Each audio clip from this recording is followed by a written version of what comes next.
Hindi na rin napigilan ng kuya ni Bimbi na si Josh Aquino na makiteam maybe.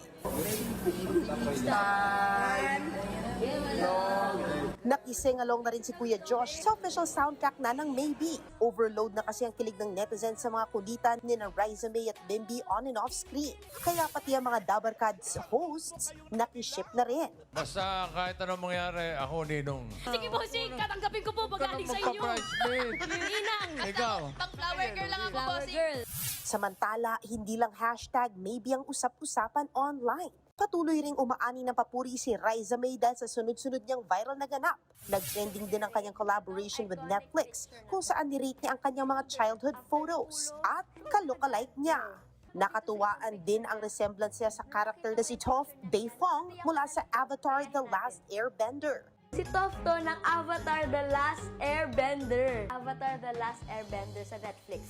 Viral din kahapon ang ginawang charity initiative ng Team Riza kung saan namahagi sila ng mga itlog at bigas sa mga taong nakakasalubong nila sa daan na sa tingin nila ay nangangailangan. Si Riza May na nga ba ang bagong it girl ng showbiz?